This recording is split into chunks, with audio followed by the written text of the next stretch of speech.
Hello everyone, I'm Sean. This is Hoon. And we are the Courageous Frights back once again for another movie review. Yes. This time we're covering Amazon's Mercy. Mercy. So Please have mercy on our eyes. yeah. This is the latest sci-fi thriller, what have you, about AI. From Everyman, Chris Pratt. Chris Pratt. Yes. And Rebecca Ferguson as an AI. Judge, Judy, and Executioner. Yes. And it's like set in the near future, 2029, I believe, where Los Angeles, I think, has decided to do away with their entire court system and replace it with an AI court. And they said it drove down crime by like 92% or something. It was like something crazy like that. And so the question, I guess, is this a pro AI movie? Yeah, I don't know. Then at the same time, it sounds like a terrible idea when you get into the because specifics. they go through it. They go through it. It says it's supposed to be pro AI, and then it's at the same time showing that it's not pro AI because it's like because of what happens throughout the movie. Yeah, so like Chris Pratt plays a cop or detective or whatever who is on trial for the murder of his wife. Mm-hmm. And then he has to like clear his name, and he's given all this access to the case files and everything. And he can use phone calls, he can use video surveillance, whatever, goes through all the crime scene information, things that a detective would need to do to solve a case. However, like a big point you've brought up is how does one do this if they don't have training? Yeah, because they said there's been 19 cases that had to use Mercy Court or whatever. Yeah, they all got executed. Yeah, every one of them gets executed because you have an hour and 20 minutes or something to bring your like probability of you doing this crime down to below 92%. Right. And if you're just like a Joe Schmo like drug addict on the street, they're not going to know how to do anything. Yeah, they're not going to have the same like thought process to even actually do the actual like detective work that what you need to have like a specific thought process on how to do it. Right. Like in his case, he wakes up in a chair being told his wife's dead. After drinking heavily. And he doesn't remember any of this, so it's like he's getting all this information just laid on him. Mm-hmm. And he probably spends like 5 minutes just grieving or whatever, confusion or something before he even gets started on the case. And they're like, you have 120 minutes, or you got 1 hour and 20 minutes, or you're dead. That's what that's what the AI says. Before Chris Pratt becomes a crispy rat. Yeah, exactly. And he has access to like his partner and stuff. Yeah. Like that's how he solves the case. He sends his partner from the police precinct or whatever to go out and arrest some guy. Yeah, because like, I need my partner to go and to whoever. Yeah. And then the guy runs away, and the entire time he's on the run, the clock is still counting down. Yeah. This thing never stops. So it's like if he had just hid somewhere, he would have been screwed. Yeah, like with someone like, I don't know, someone that has to use a bathroom, and they're in the bathroom for like an hour. Yeah. You're screwed. Right. Because this is like evidence, because I guess the way the thing works is, you have to prove your innocence, but sometimes you have to like add on different evidence to try to get off your like, I don't know, your alibi or whatever. Right. But then they have to like substantiate all the information. But if you don't get a hold of the person that the Mercy Court's trying to call, like, because they're like workers, they're like doing their job. Yeah. Like, people thought they're not going to answer the phone and be like, oh. Because there's a scene like, because he talks to his daughter and she's over at like the grandparents' house. Right. And the grandparents is like, that murderer, shut that shit off. And he like shuts it off. It's like, that's like, what is that, like obstruction of justice. Obstruction of justice. Yeah. Because he didn't want to talk to his daughter to talk to like the Chris Pratt or whatever. Right. It's a real weird system. It doesn't make a lot of sense. And like I said, he has to go catch a suspect to find out more information, and the whole time they're wasting catching this guy, the clock's ticking down. Yeah, like I said, like you said earlier, it's like he's a cop, so he has like people on the police force to actually do this stuff for him. He just talks to people from his precinct or whatever. It's like a regular person's like, not going to have that access. My partner, I need you to go to this place and get some evidence for me. Yeah. Okay. How's a regular guy going to do that? Yeah, it's like, because the first thing they talk about is the first case had to be like a slam dunk case Yeah. for this thing to even be good or whatever. Right. So that person like died because they don't know what they're doing. Mm-hmm. You know, like if you're the first case and this is like experimental or whatever, you're not going to know what you're doing at all. Yeah, none of them did. So, like, right there, you've got problems with your premise. Yeah. But I guess that's intentional because it brings up stuff for debate. Yeah. So and they were saying they needed to be 100% like a slam dunk case because if it's not going to work, then it's not going to bring the crime down. But apparently this brought crime down 90%. Yeah. So, like, that's pretty much the premise of the film. A lot of people compared it, and rightly so, to Minority Report and The Fugitive, which, I mean, that's basically what it sounds like. And you've got... So this is directed by a Russian Kazakh filmmaker, Timur something. Yeah, it's like Timur... Mecca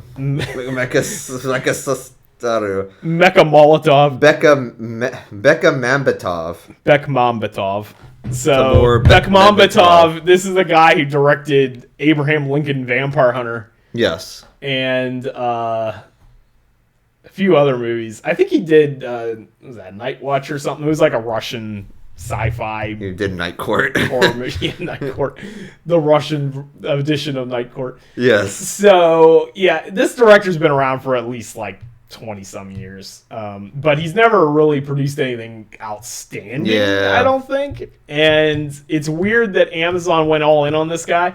And one thing I noticed, this movie, it's much more competently filmed than what I'm about to talk about, but it gave me War of the Worlds vibes. Yeah. And if you saw last year's War of the Worlds, which was also an Amazon Prime movie. And he was the producer of War of the Worlds. Yes. Yeah, he was the producer of War of the Worlds. And this is shot in a style that's... I don't know if it would actually be Screen Life, but it's like Screen Life adjacent or something like that. Where the whole movie's essentially a bunch of computer screens and people talking on the screens. Yeah. But there's a lot of drawn out shots of just the camera fixated on Chris Pratt and his furrowed brow as he looks pissed off at the camera. Or he's like crying. Or Rebecca Ferguson has this like constipated look on her face all the time. Yeah. And the camera just fixates on that. Yeah. For long periods of time. It's supposed to be like her AI indifference face or something, but it just looks weird, and the camera just fixates on it the whole time. It's very bizarre, like the way the camera is used. And there's some stuff in here that borderlines War of the Worlds. They don't actually talk about Amazon Prime this time around. However, one of the dumbest things I've ever seen in a film happens in this movie. And it's the fact that his partner rides around on a giant drone, like an Amazon delivery drone. Yeah. It's pretty ridiculous looking. But it's like 10 times the size of a normal Amazon drone, so that she can sit on top of it between the 4 propeller blades that are like spiraling around on all sides of her. Yeah. So like if she just moves her hand in the wrong place, she's gonna like lose her fingers. It's the stupidest idea ever. Somebody got the idea of what if it was a helicopter, but you rode on top of the rotary blades. Sounds like a great plan. Yeah. It's the dumbest shit I've seen in a long time. The vehicles in this world is like if they flip over, you're flying out of a vehicle. Yeah. Like, cause there's a scene where it shows him like Chris Pratt and his partner, like when he became like the alcoholic or whatever. Yeah. This partner shoots out the tires, and then the driver of this SUV just flies out of the vehicle. Like launches out the top. Yeah, it looks like he got like ejector seats. Yeah, like I've been watching James Bond movies lately, and like Goldfinger has an ejection seat, and the top of the canopy opens when the guy goes flying out the top. That's literally what this looks like. Yeah, but it doesn't happen just once. No, it happens again. Yeah, because there's like a big chase scene. Kind of like the end. It's like the big major like chase scene. Right, or whatever. it stops being a Screen Life movie like the last 20 minutes or something. Where the cops are like getting hit by the semi or whatever. Yeah. But also the cops are flying out of the top of the vehicle. Cop cars flip over, the dudes are like launching. Yeah, launching out of the top is like no one wears seatbelts, and there's no the very top just like collapses on Everything itself. has an ejector seat in all the cars. Yeah, it was pretty like. There's a lot of dumb stuff. I mean, we watched this a few days ago, so I don't remember everything about it. But I guarantee on a second watch or something, you'll probably pick up a lot of really dumb stuff. Yeah.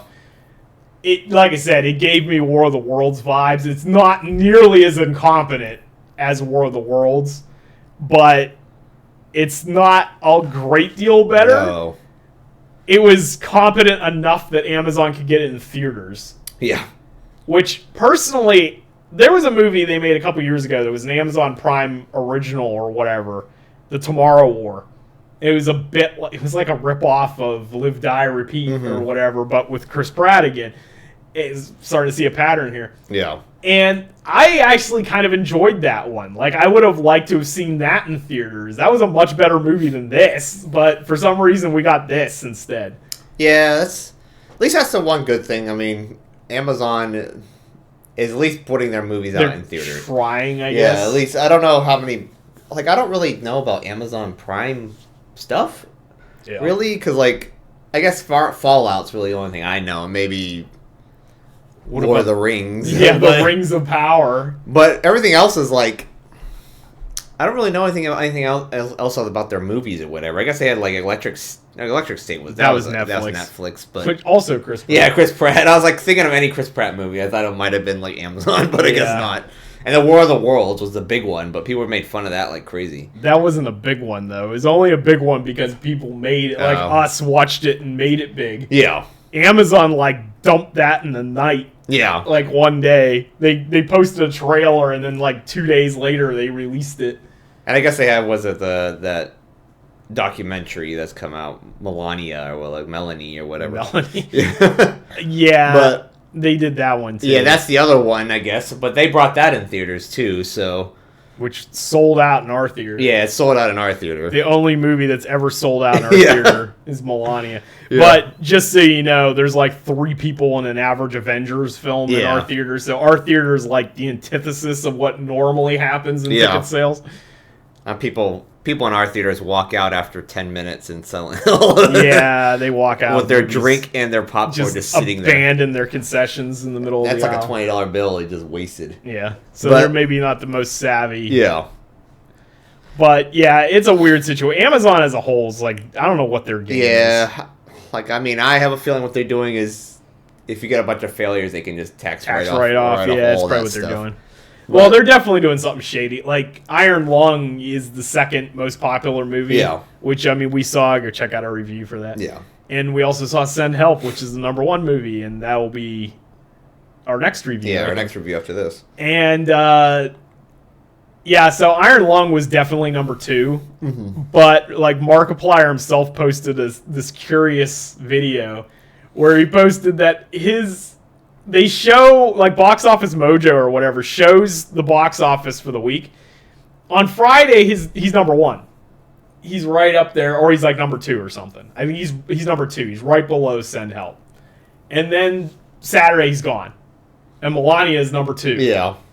And then Sunday, he's gone. He's been gone for the rest of the week. Like, his movie just vanished. Yet it's still in theaters. It's still performing at either #1 or #2 spot consistently every single day. But, like, Amazon or somebody paid somebody to have his removed from the record. Yeah, for his box office. Just so they can say Melania's, like, #2 in the country or something. That's weird. Amazon's been doing some strange practices. That's like I guess they have the money to do it. Because he's like, oh, just give them money and be like... yeah. Just take the indie film off. Well, yeah, because Iron Lungs is an indie. Not only is it an indie film, it's literally self-financed. Yeah, like there isn't even Neon or A24 or something behind it. Because he was, what was it like? He paid like $4 million of his own money or $3 or something. But yeah, it was. But regardless, it's off topic. But the point I was making is Amazon has been doing some weird stuff. And, like, they're putting out these movies like War of the Worlds and this isn't as bad as War of the Worlds, but it's not great either. So it's like, I don't know, and it lost a bunch of money. Yeah. Because it's no way it's making its money back. Yeah, because I think the Rotten Tomato score this is like 30 or something. It's yeah, which I mean that's more or less irrelevant. But Yeah. the box office for this is not the 60 million or whatever it cost to make. Yeah.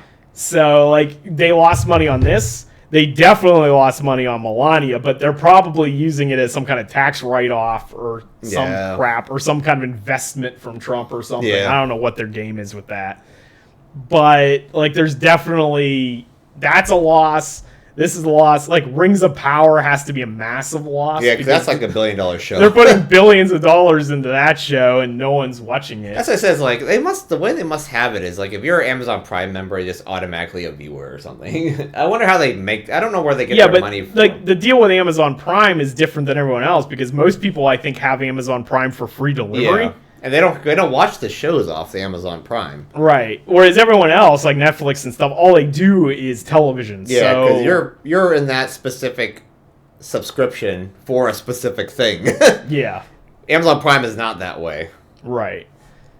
So, I mean, overall, I'm not sure I would recommend this for somebody unless you're like a big fan of like sci-fi noir type stuff. Like, it's an interesting premise. Yeah. It's kind of like if Philip K. Dick wrote The Fugitive or something, which sounds way cooler than this, to be honest. But or just watch Minority Report. Yeah, you can also. Which is a much better movie. Yeah. So I guess that's going to be our review for it's the whatever this movie is, Mercy. I guess it's all right. It's not. It's like, okay. Yeah, it's not like horrible, but it's fine. But I guess it's kind of fun because. You can laugh at least. Yeah, we were the only people in the theater, so we actually like did a private laugh showing. at it. Yeah, we did laugh at it a few times. So I guess it's good for some entertainment value in that regard, but don't expect anything great. Or wait until it comes out on Amazon Prime, which is probably either already out or will be out. Yeah, because I don't know how they're because traditional it's 45 days, but I don't know if that's how it is the Amazon reviews or not, but. So anyway, that's our review for Mercy. If you like this video, give us a thumbs up. Consider subscribing for more like this in the future, and you too could feel the strength welling within. See ya.